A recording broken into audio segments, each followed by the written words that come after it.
안녕하세요. 반갑습니다. 한포TV입니다. 김계리 변호사가 유튜브 채널을 개설했습니다. 유튜브 채널의 첫 영상은 7월 16일에 업로드되었고 현재 영상을 만드는 시점에서 조회수가 36만 회이며 김계리 변호사의 채널 구독자 수는 10만 명을 넘어서게 되었습니다. 김계리 변호사가 누군지는 다들 아실 겁니다. 김계리 변호사는 윤석열 변호인단의 젊은 여성 변호사입니다. 나이도 1984년생으로 비교적 젊은 편에 속하고 있죠. 보수 진영에서 보기 힘든 젊은 여성 변호사임에다가 든든해 보이는 카리스마 그리고 준수한 외모 때문인지 현재 김계리 변호사에 대한 관심이 높은 편이고 개인적인 인기도 높아서 스타성도 가지고 있는 인물입니다. 그런데 김계리 변호사가 채널을 오픈하게 된 시기가 참으로 절묘합니다. 최근에 7월 14일에 모스탄이 한국에 입국하게 되었고요. 전한길이 같은 날 14일에는 윤상현이 주최한 행사에 참여하게 되었고 15일에는 장동혁이 주최하는 토론회에 참석하게 되었습니다. 전한길은 대선 패배 이후에 국민의힘이 나아갈 방향에 대해서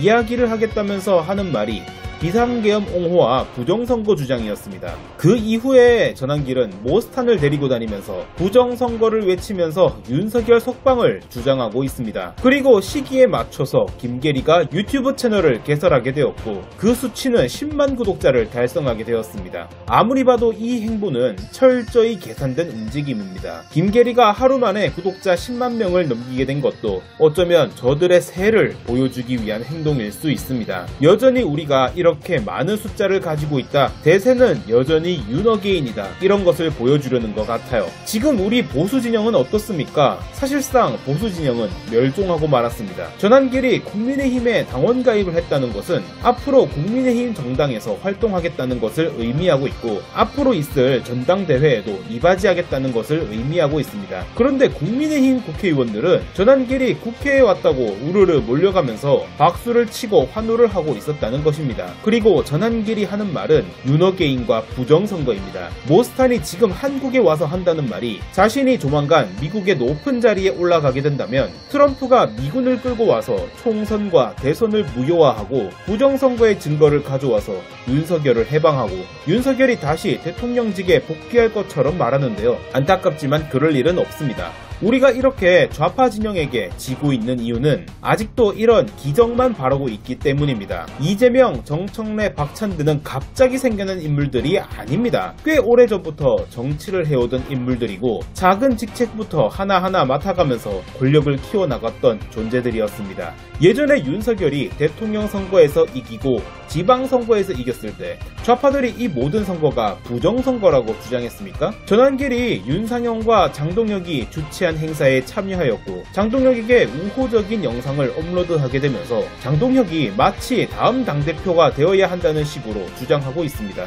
그리고 본인도 국민의힘에 입당을 하게 되었으니까 최고위원에 도전하고 싶다는 식의 뉘앙스를 풍기게 되었고 김계리 또한 하루 만에 10만의 구독자를 달성하게 되면서 본인의 인지도를 과시하는 모습을 보여주게 되었습니다. 이러한 움직임은 철저하게 계산된 움직임입니다. 본인들이 아직 대세임을 보여주게 되면서 일부러 모스탄이 한국에 입국한 시점부터 시작하여 국회의 행사와 언론의 집중 그리고 유튜브 개설까지 모든 것이 철저하게 계산된 행동들입니다. 그리고 그 전략은 다음 전당대회를 향하고 있습니다. 윤희숙 혁신위원장이 혁신안을 들고 나타나서는 송원석, 나경원, 윤상현, 장동혁을 저격하였습니다. 그리고 다수의 국회의원들이 윤희숙에게 집단 린치를 한 것 같은데 아무래도 윤희숙의 혁신안이 받아들여지는 것은 힘들어 보입니다. 윤희숙의 혁신안이 좋다고 말하는 것은 아니지만 적어도 송원석, 나경원, 윤상현, 장동혁만으로는 다음 선거에서 이기기 힘들다는 것으로 판단하게 된 것 같습니다. 지금 자꾸 우리가 전당대회만 생각하는 것 같은데요. 사실 진짜 우리가 대비해야 되는 것은 다음 지방선거이고 그 지방선거를 대비할 당 지도부를 뽑는 것이 전당대회입니다.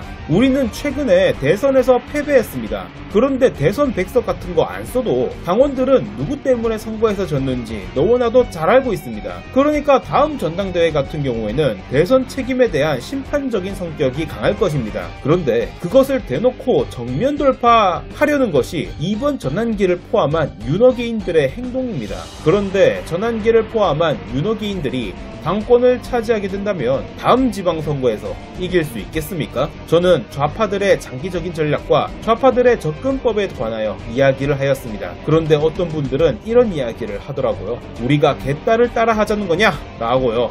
그런데 우리는 지금 지고 있습니다. 왜 지는지를 알아야 다음에는 이길 거 아닙니까? 우리는 청년들을 길러내고 장기전을 준비하자고 늘 말합니다. 그래서 이 영상을 만드는 저 같은 청년도 장기전을 준비하고자 합니다. 저는 압니다. 어떤 기적이 일어나서 갑자기 좌파들 머리에 벼락이 떨어지고 운석이 떨어져서 모든 것을 부셔버리고 영웅이 나타나서 이 모든 상황을 정리할 거라는 그런 기적적인 상황은 존재하지 않는다고요. 무슨 음모론 같은 세계관으로는 절대로 저 좌파들을 이길 수 없다는 것을 너무나도 잘 알고 있습니다. 불행하게도 아직 윤호개인을 외치는 자들이 너무 많고 특히 제가 사는 이곳 대구에서는 여전히 부정선거와 계엄 옹호를 바라는 자들이 많이 있습니다. 계엄을 막고 탄핵을 찬성한 한동훈 대표에게는 아직까지도 배신자라고 주장하면서 한동훈에게 욕하는 사람들이 너무나도 많이 있습니다. 그들의 목소리가 너무 큽니까? 괜찮습니다. 당장 그들의 목소리가 클 수는 있지만 목소리만 클 뿐 한 줌밖에 안 되는 자들입니다. 아직까지 주저하는 사람들이 많이 있습니다. 한동훈을 지지하지만 큰 목소리가 겁이 나서 밖으로 나오지 못하는 사람들이 많이 있습니다. 아직도 국민의힘에 입당하지 못하는 사람들이 많이 있고 여전히 한동훈을 지지하는 게 겁이 나는 사람들이 있습니다. 괜찮습니다. 지금부터 하나씩 준비하면 됩니다. 저는 김계리가 하루 만에 10만 구독자를 달성한 것이 너무 부럽습니다. 저도 빨리 10만 구독자를 달성하고 싶지만 너무 큰 욕심을 가지고 싶지는 않습니다. 그런데 우리도 한번 반성을 해볼 필요가 있습니다. 저쪽에서 젊은 여성 포지션에 김계리 변호사가 있다면 우리 쪽에는 김계리 변호사보다 더 능력 있는 인물이 있습니다. 여성의 포지션이라고 한다면 한지아 의원과 배현진 의원이 있고 젊은 변호사 포지션이라고 한다면 언더73에서 변호사를 겸임하고 계신 위원장님들이 있으십니다. 게다가 우재준 의원님도 변호사 출신이기도 하죠. 그런데 이분들의 유튜브 채널이라던가 당장 가지고 있는 스피커의 크기로 비교해 보았을 때는 당장 김계리 변호사가 가진 유튜브 채널보다는 작습니다. 배현진 의원님은 김계리 변호사랑 나이도 한 살밖에 차이가 안 나고 정치적으로 훨씬 능력이 있으신데 더 주목받지 못한다는 것이 굉장히 아쉽습니다. 부정선거를 주장하는 사람들이 모금을 하면서 몇십억을 모았다는 기사를 본 적이 있습니다. 하지만 그런 큰 금액의 후원금을 바라지 않습니다. 저는 그래도 작은 움직임이 결국은 큰 기적을 만들 수 있다고 생각합니다. 이번 영상은 여기서 마치도록 하겠습니다. 구독과 좋아요 한 번씩 부탁드리고요. 후원에 마음이 있으신 분들은 이 영상의 위에 있는 계좌번호로 꼭 좀 부탁드리도록 하겠습니다. 후원해주시는 분들 정말 감사합니다.